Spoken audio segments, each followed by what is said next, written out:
우리가 살면서 참 애쓰는데 왜 때로는 창세기 속 라헬처럼 인생이 좀 슬프게 끝나는 것 같지? 이런 느낌 받을 때가 있잖아요. 오늘 저희가 깊이 살펴볼 자료가 바로 이 질문에서 시작하는 한 설교 영상입니다. 창세기 35장 그 16절에서 18절, 라헬의 마지막 순간을 통해 슬픈 인생, 이걸 다루더라고요.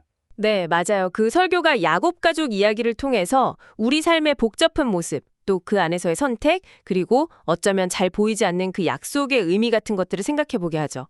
오늘 이 설교가 진짜 전하려는 핵심 메시지가 뭘까? 한번 같이 파고들어 보시죠. 좋습니다. 설교 초반에요. 인생을 되게 복잡한 도심 교차로나 얽힌 고가도로 같다고 비유한 게 되게 인상 깊었어요. 관계, 문제들, 경쟁 이런 것들이 막 섞여서 점점 더 복잡해진다고. 왜 이런 비유를 썼을까요? 그게 아마 우리가 본능적으로 좀 단순한 걸 바라게 되는 이유다. 이렇게 보는 것 같아요.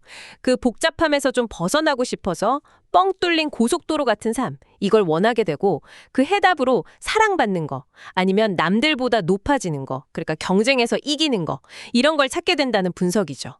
그 복잡함에 대한 인간적인 반응이군요. 네, 그렇죠.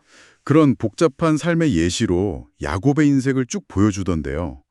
에서와의 갈등부터 라반에게 속은 일, 또 두 아내, 레아와 라헬 사이의 그 미묘하고 치열했던 경쟁까지, 특히 레아랑 라헬, 이 두 사람을 딱 대조하는 방식이 흥미롭더라고요. 그렇죠. 그 대조를 통해서 설교가 좀 중요한 메시지를 던지려고 하는 것 같아요. 레아는 남편 사랑을 엄청 갈망했지만 그 과정에서 결국 나를 진짜 사랑하는 분은 하나님이시구나. 이걸 깨닫고 변화를 맞는 인물로 그려지죠. 세상의 인정이나 사랑, 그 너머의 가치를 발견한 셈이고요. 반면에 라헬은 남편 사랑은 받았는데 설교에 따르면 그 언니와의 경쟁심에 더 사로잡힌 모습으로 나오죠. 네. 설교는 라헬이 요셉을 낳고도 만족을 못하고 더 달라는 의미로 이름을 지을 만큼 그만큼 경쟁과 욕망에서 자유롭지 못했다. 이렇게 해석해요.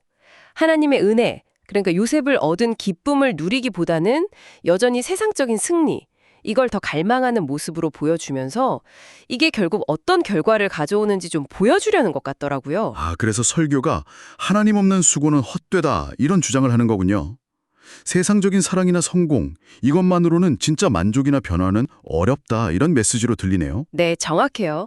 설교 관점에서는 인생의 진짜 변화는 우리 노력보다는 하나님의 개입에서 시작된다. 이걸 강조해요. 하나님께서 보시고 들으시고 기억하실 때 비로소 진짜 의미 있는 변화가 온다는 거죠. 레아는 이걸 경험했지만 라헬은 그러지 못했다. 이렇게 비교하면서요. 아모스 9장 말씀 인용하면서 하나님의 은혜는 사실 누구에게나 열려 있지만 그 은혜를 깨닫는 사람만이 변화를 겨눠간다. 이 설명도 있었죠. 라헬이 요셉이라는 진짜 큰 선물을 받고도 그 의미를 깨닫지 못하고 그냥 경쟁의 틀 안에 머물렀다는 지적이 참 날카로웠어요. 네. 그리고 설교의 클라이맥스는 야곱이 베델에서 하나님의 약속을 다시 확인한 바로 그 직후에 찾아온 비극적인 사건이죠. 에브라스로 가는 길에서 라헬이 둘째 아들을 낳다가 죽게 되는, 정말 약속이랑 현실이 정면으로 부딪히는 듯한 그런 상황이잖아요. 바로 그 순간 라헬이 죽어가면서 아들 이름을 베노니, 그러니까 내 슬픔의 아들이라고 짓죠. 설교는 이 이름을 라헬 본인이 자기 인생 전체를 그 경쟁과 수고로 가득했던 삶의 슬픈 결말을 스스로 내린 평가처럼 해석하더라고요. 하지만 여기서 야곱의 선택이 딱 등장합니다. 야곱은 라헬이 지은 그 이름을 쓰지 않고 아들 이름을 베냐민, 그러니까 오른손의 아들, 능력의 아들이라고 새로 지어주죠. 이 행동에 설교의 핵심 메시지가 담겨 있다고 봅니다. 그 선택의 의미가 뭘까요? 사랑하는 아내가 죽어가는 그 슬픔 속에서 어떻게 그런 이름을 지을 수 있었을까요? 설교는 이걸 야곱이 눈앞의 그 비극과 슬픔, 베노니에 그냥 주저앉지 않고 베델에서 받았던 하나님의 약속과 소망, 즉 베냐민을 의지적으로 선택한 행위로 봐요. 고통스러운 현실을 외면한 게 아니라 그 현실 한복판에서도 믿음의 관점을 붙들기로 결정했다는 거죠. 슬픔 속에서 약속을 선택하는 그 믿음의 결단. 그렇군요. 오늘 우리가 살펴본 이 설교는 결국 인생에서 피할 수 없는 슬픔과 고통, 그 베노니의 순간들 앞에서 우리가 하나님의 약속을 기억하고 베냐민을 선택하는 그 관점이 얼마나 중요한가, 이걸 야곱 이야기로 보여주는 거네요. 세상의 성공이나 노력이 아니라 믿음의 선택이 가져오는 변화, 이걸 강조하는 메시지고요. 네. 여러분 삶에서는 기쁨과 슬픔이 막 뒤섞여 찾아올 때 혹은 도무지 이해하기 어려운 고난 앞에서 여러분은 주로 무엇에 마음을 두시나요?